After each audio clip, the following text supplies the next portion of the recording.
Hello everyone, welcome to my channel. Summer season వచ్చేసింది కదండి. So మనం అందరం కూడా ఊరగాయలు పట్టుకుంటాం. నేను కూడా మీ అందరి కోసం సింపుల్ ప్రాసెస్లో ఉసిరికాయ పచ్చడి ఎలా పట్టాలో చూపిస్తున్నాను. ఇది నిల్వ పచ్చడి అనమాట.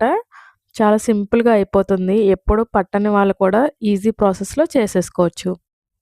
ముందుగా రాసి ఉసిరికాయలని, పెద్ద ఉసిరికాయలు అమ్ముతారు కదండి మార్కెట్లో. ఇవి మంచివి చూసుకుని ఏరుకొని మీరు బై చేసుకోండి.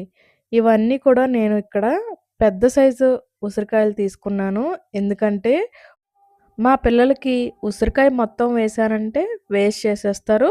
సో నేను పచ్చడి పట్టేటప్పుడు పీసెస్ కింద కట్ చేసి వేస్తానన్నమాట. వీటన్నిటిని కూడా బాగా క్లీన్ చేసుకుని నాట్లు పెట్టుకోండి. మాకు పీసెస్ లాగా వద్దు, మొత్తం కాయగా కావాలనుకుంటే కనుక కొద్దిగా చిన్న సైజు ఉసిరికాయలని తీసుకోండి. తీసుకున్న వాటిని సేమ్ అదే ప్రాసెస్‌లో వాష్ చేసుకొని నాట్లు పెట్టుకొని పక్కన పెట్టుకోండి. ఇప్పుడు స్టవ్ ఆన్ చేసి ఒక కడాయి పెట్టుకొని దాంట్లో ఒక 2 స్పూన్స్ మెంతులు, 2 స్పూన్స్ ఆవాలు, 1 స్పూన్ జీలకర్ర వేసి దోరగా వేయించుకోండి. ఇవి ఎంత దోరగా వేగితే మీకు పచ్చడి అంత కమ్మనైన స్మెల్ వస్తుంది. అంతే రుచిగా కూడా ఉంటుంది. ఇవన్నీ వేగిన తర్వాత ఒక బౌల్లోకి తీసుకొని చల్లారనివ్వండి. ఇప్పుడు అదే బౌల్‌లో ఒక హాఫ్ కప్ ఆయిల్ వేసుకోండి. ఇది మనం ఉసిరికాయలు నాటు పెట్టుకున్నాం కదండీ! అవన్నీ కూడా దీంట్లో డీప్ ఫ్రై చేసుకోవాలనమాట. డీప్ ఫ్రై నచ్చని వాళ్ళు బాయిలింగ్ కూడా చేసుకోవచ్చు. నేనైతే డీప్ ఫ్రై చేస్తున్నాను. ఏదైనా చెమ్మున్నా కూడా మనకి ఈ డీప్ ఫ్రైలో వాటర్ అంతా ఎవాపరేట్ అయ్యి కొద్దిగా ఎక్కువ కాలం నిలవ ఉంటుందన్నమాట. నేను అందుకనే డీప్ ఫ్రై చేస్తున్నాను. మీరు ఉసిరికాయని నాట్లు పెట్టుకోలేదంటే లోపల పచ్చి పచ్చిగా ఉంటాయన్నమాట. అందుకనే నాట్లు పెట్టుకోమన్నాను.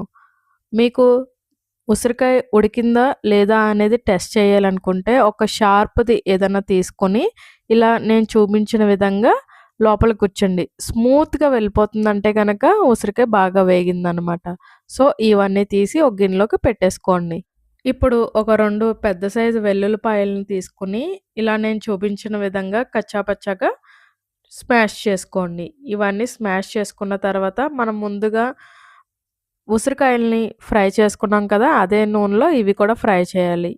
ఇవి వేగుతుండగానే ఒక స్పూన్ ఆవాలు, ఒక స్పూన్ మెంతులు, ఒక స్పూన్ జీలకర్ర, వీటితో పాటు ఒక 3 ఎండుమిర్చి కూడా వేసి దోరగా వేయించుకోండి. ఇవి కాస్త వేగిన తర్వాత దీంట్లో ఒక 1 స్పూన్ వరకు పసుపుని యాడ్ చేసుకోండి. చిటపటలాడడం కాస్త తగ్గిన తర్వాత ఇది ఇంగువ ఆప్షనల్ అనమాట. ఫ్లేవర్ కోసం మీకు నచ్చకపోతే కనుక స్కిప్ చేయొచ్చు. కానీ ఇంగువ వేసుకుంటే చాలా బావుంటుంది టేస్ట్.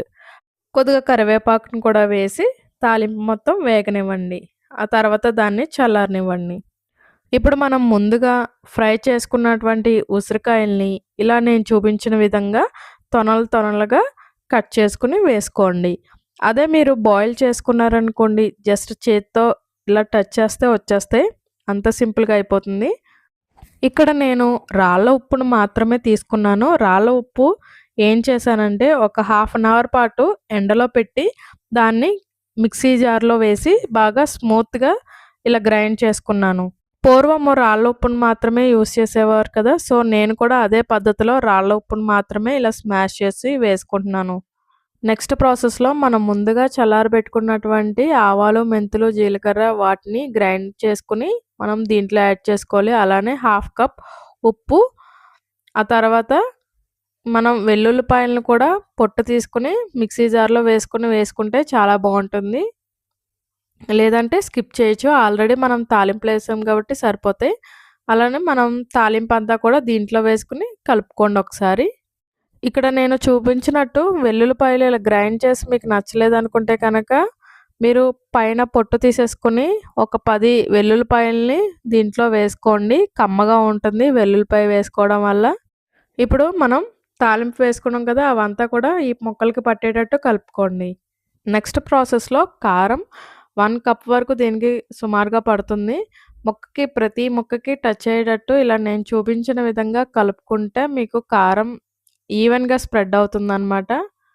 ఇవంతా బాగా కలిసిన తర్వాత దీంట్లో ఒక 2 పెద్ద సైజు నిమ్మకాయల్ని తీసుకొని స్క్వీజ్ చేసుకుని ఆ జ్యూస్ని వేసుకోండి, గింజలు రాకుండా చూసుకోండి.